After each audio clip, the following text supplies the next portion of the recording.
This is a series which I'm starting, and this will be in majorly English so that we can reach out to vast majority of the audience.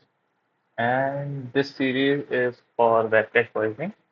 And I'll also explain what web cache poisoning is, but this is majorly for solving the PortSwigger labs. So, our first lab is web cache poisoning with an unkeyed header.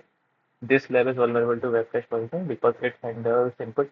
So, okay, before we dive into web cache poisoning, uh, we let's understand basics of what web cache is, and for that, let's move on to Escalator.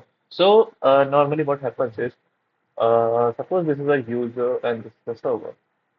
What happens is when user requests, the request goes to server and the server gives us the response, right?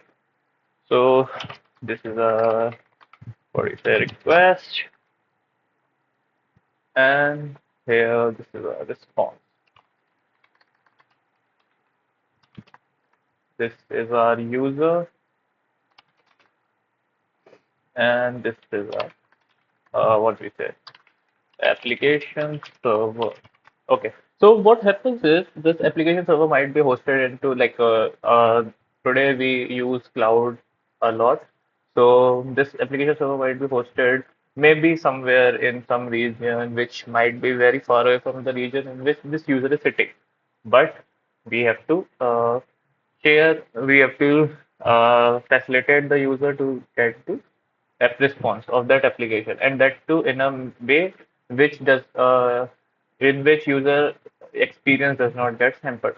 So what we do is what majority of the applications right now do is they deploy a CDN or cache server, which or basically they don't deploy it. They basically take a service such as Cloudflare or Akamai. So those are some of the well-known. So this is our user now.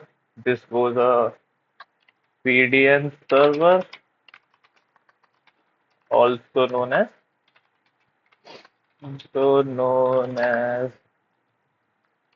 cache server. Okay, and this, as you already know, this is a application server. So now let's understand. So this is basically caching. So what happens is user requests.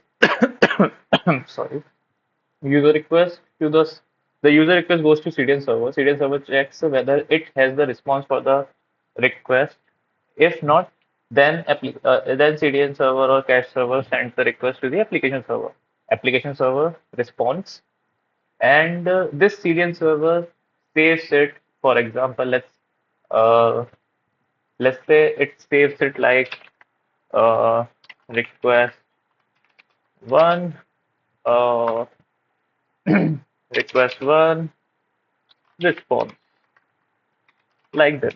This is just for example. It does not save like this, but let's say it saves like this. It saves the response for a certain period of time, whatever the configuration of a cache server is, and then the user receives the response. But in the meantime, the time which I told, let's say for example, time is 2 minutes for the response to be cached. What happens is, within this 2 minutes, if the user sends the same request to the CDN server, the CDN server will facilitate the response going without asking application server for the response. I hope caching is this is like a basic caching what works. We won't dive into much details. For that, there might be different videos which you can refer, or I'll create some more videos. You can tell me in the comment section. So we'll we can create more videos. Okay, so now there are few key concepts which we need to understand. So first is cache key, then there is cache oracle.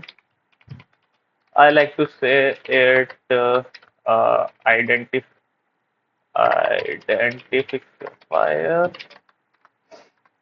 and then there are inputs like keyed and unkeyed inputs. Okay. So I think the cache key is very cache key is very simple concept. Like take it as a primary key or take it as something some identifiers. For example, for cache key, you can consider that host slash path question mark parameter equals to value. Okay. Let's say for parameter also we can say length. Yeah, parameter equals to value. So this is something like this acts as a cache key. Cache key is a combination of basically different values from those could be headers, those could be parameters, those could be the path. So cache key is basically the combination of different values from the request itself. And now what happens is the response is saved against this cache key. So if there is for the values which are keyed or which are cache which for which cache key is created, like for example host, path, and parameter. If the user within this 2 minutes sends the same request with the same value, the response will be given by the CDN server, cache server, not the application server. Now, how do we identify what inputs? What inputs are there in the cache key? So there comes the concept of keyed and unkeyed inputs. So what happens is when an input is keyed, for example, let's take two inputs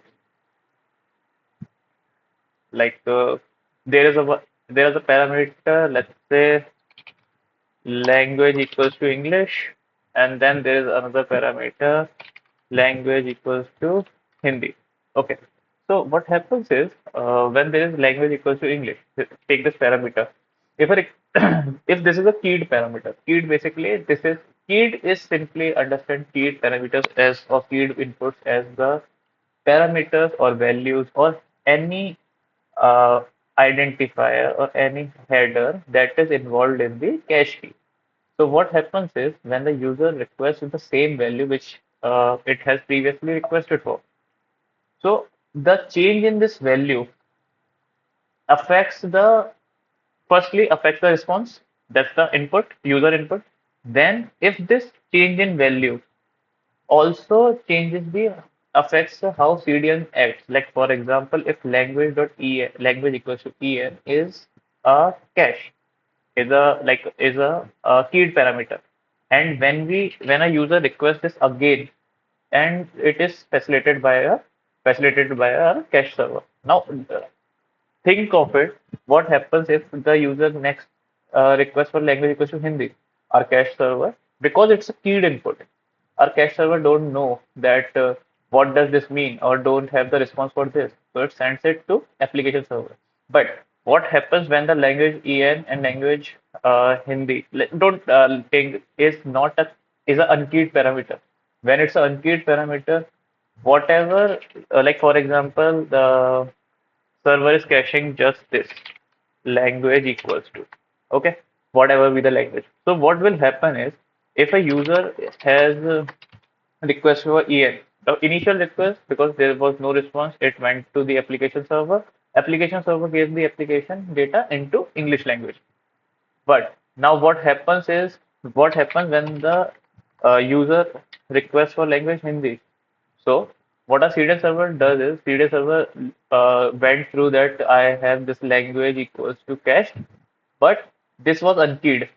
So what happened is even if the user requested for Hindi for the next 2 minutes, the CDN server will always give the response of this language equals to English. So basically, simply, let's understand what's the difference between keyed and unkeyed. So keyed are basically keyed and unkeyed included in cache key, and these are not included in cache key.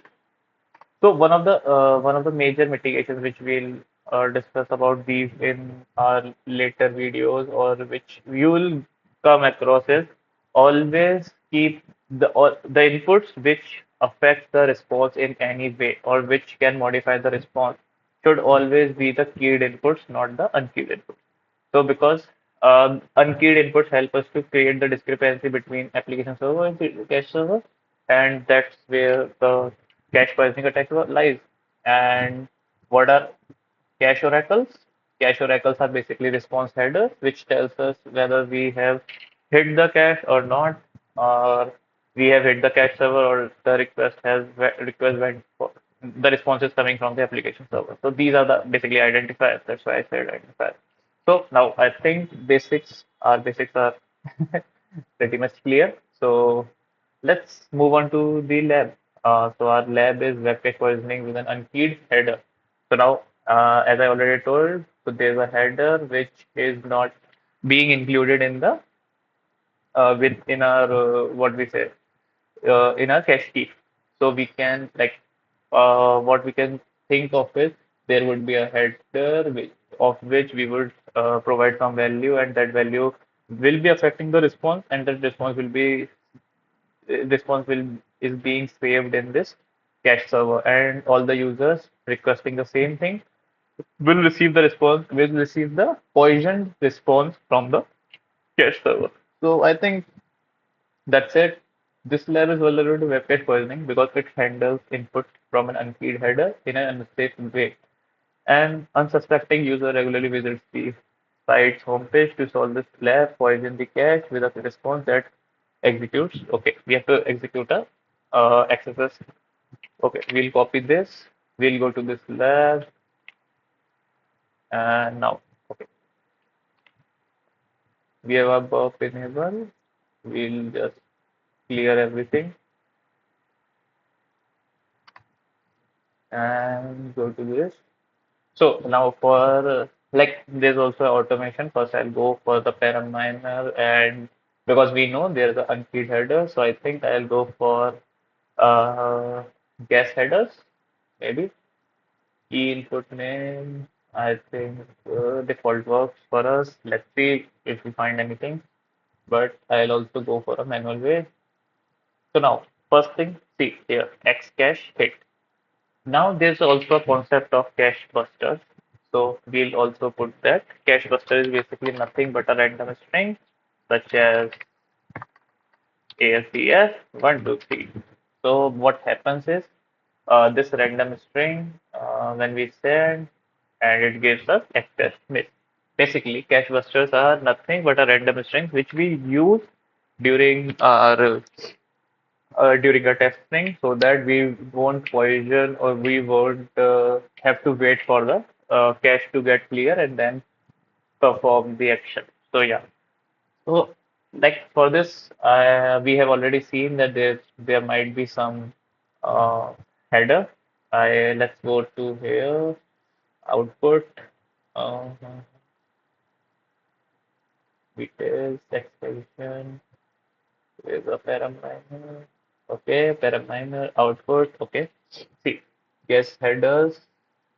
We have anything header. Okay, so we it has founded that there is a X forwarded host header on this. Cool. So let's also go with some manual approach. We'll clear the okay. So right now, if we send it again, it's a X cache miss because as you can see, these are the cache oracles. H0 cache control X cache. These are basically cache oracles or identifiers which help us. Again, send it is coming. Hit means coming from the cache server. Okay. Now, as I already mentioned, that there might be some headers which might be included in cache key and will affect the response. And so what we can do is if we send different value, it's still a hit, is a miss. Because of that, see, these headers are not important. I'm just showing you these headers are not important because these are unkeyed headers and also these are these are nowhere uh, like affecting the response. So what we can do is we even if we remove these, let's see, yeah, it works.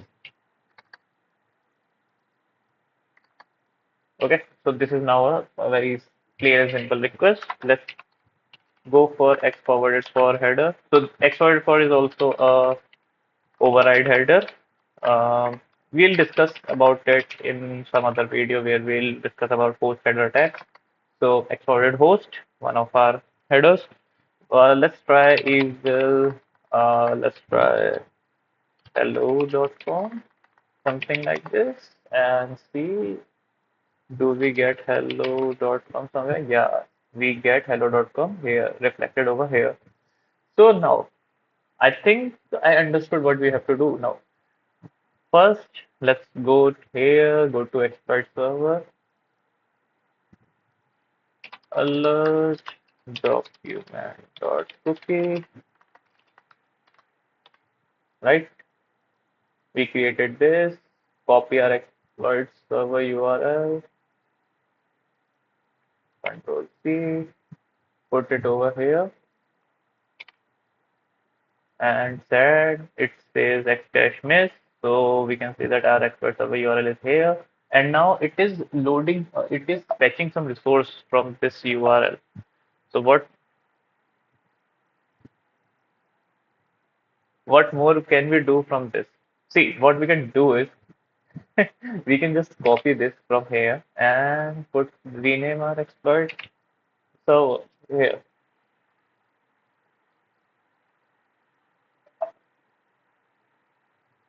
rename our exploit server over here. Okay. Now what will happen is file must start with flag. Okay. Did we miss something? Yeah, we missed here. Sure. Okay. Now this resource is stored. And what will happen? Let's see. I'll go over here. So what will happen is the home page will load, and it will load the script from this path, and this path has the alert document.cookie. So it's that simple. So should be like now for testing, we'll remove our this. We'll remove our cache buster. Then it will save it to the main page. And let's see, whenever someone comes to our home page, see, we get the pop-up, we get got access. And similarly, when we refresh again,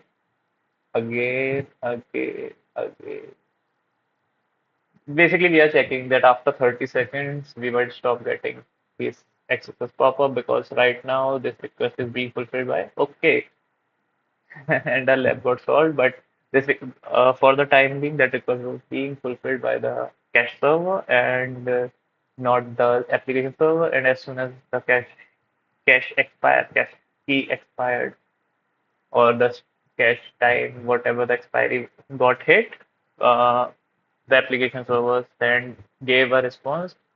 So attackers might do, what attackers might do is attackers might just put this onto a loop or put this onto create an automated script, keep on running this, so it will poison all the requests, it will poison the caches and for a long duration, and whatever or whichever user from any part of the world uh, might hit the cache server affected or poisoned cache server, they would be uh, they will be getting this access pop-up, and if their cookies are not secure, they'll be or they'll get all the cookies. They can like dump all the cookies. So that's it. Let's see what's into the logs. Okay, so this is the log, something something. So I hope you got a basic understanding of what best cache poisoning with an unkeyed header, how to solve this lab. And if there's some doubt, please do. Uh, as this is one of my initial videos, if there's some doubt and recommendation, do let me know, and I would love to improve.